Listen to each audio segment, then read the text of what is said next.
अस्सलाम वालेकुम यार, कैसे हैं आप लोग? सब खैरियत से होंगे उम्मीद है। मैं ईद के बाद से ब्लॉग नहीं बना सका क्योंकि मेरा एक्सीडेंट हो गया था। वो एंड में चल के बताऊंगा क्योंकि मेरे बाइक का कबाड़ा हो गया था। अभी मैं पैदल चलता हुआ शॉप पे जा रहा हूँ। शॉप पे पहुंचा तो दुकान की चाबी नहीं थी मेरे पास, दुकान भी बंद थी, तो मैं तो परेशान हो गया। फिर उसके बाद मैंने दोस्त को कॉल करी, वो आया, तो उसके बाद फिर मैंने दुकान ओपन करी जल्दी से। और अभी तो रुको, क्लाइमैक्स अभी बाकी। फिर मैंने दुकान पे बैठ के जल्दी काम करा क्योंकि मुझे थोड़ा सा काम देना था। मेरे तस्वीरें पड़ी थी जिनसे मेरा एक्सीडेंट हो गया, तो उसकी वजह से काम नहीं दे सका था। फिर मैंने आके जल्दी काम वगैरह ख़त्म करा क्योंकि जिनकी तस्वीरें थी उन्होंने लेने आना था। पूरा तकरीबन हफ़्ता ही हो चुका था, हफ़्ता 10 दिन हो चुके थे, तो इसलिए मैं भी परेशान था। फिर जल्दी काम ख़त्म करा। वो भाई भी आ गए थे, तो उसके बाद उन्हें मैंने तस्वीरें वगैरह दी जल्दी। तो फिर उसके बाद मेरे जहन में आया मैंने घर जाना, पाँव में मेरे पेन हो रहा था। तो उसके बाद मैंने दोस्त को कॉल करी, तो मैं घर की साइड पे निकल लिया। फिर मैं दोस्त आ गया था, फिर वो उसके साथ बाइक पे बैठा, तो मैं उसके बाद उसके साथ घर पे चला गया क्योंकि गर्मी बेइंतहा थी, तो इसलिए मैंने नकाब बांधा हुआ है और सर पे टोपी भी पहनी हुई है। दोस्त साथ था, तो इसकी मेहरबानी थी, आ गया था लेने के लिए। तो फिर उसके बाद मैं घर की तरफ रवाना हुआ। फिर सोचता हुआ जा रहा था मैंने क्या क्या चीज़ें लेके जानी है। जाना तो मैंने पैदल ही था आगे, इसने यानी कि मुझे यहीं पे उतार दिया था।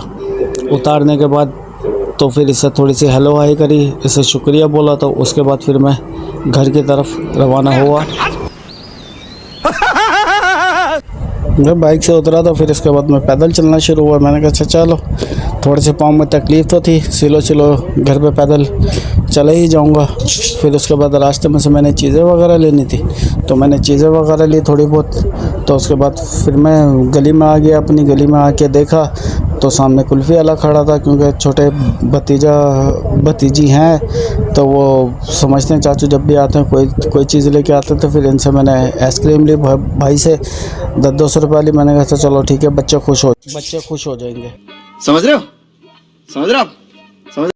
बस आइसक्रीम लेके घर जाने लगा। तो फिर उसके बाद मैंने शक्कर भी ले ली थी, तुक मलंगा भी ले लिया था। मैंने कहा घर जाके शरबत बनाऊंगा, शरबत बना के इस गर्मी में पीऊँगा तो थोड़ा सा दिल को सुकून मिलेगा।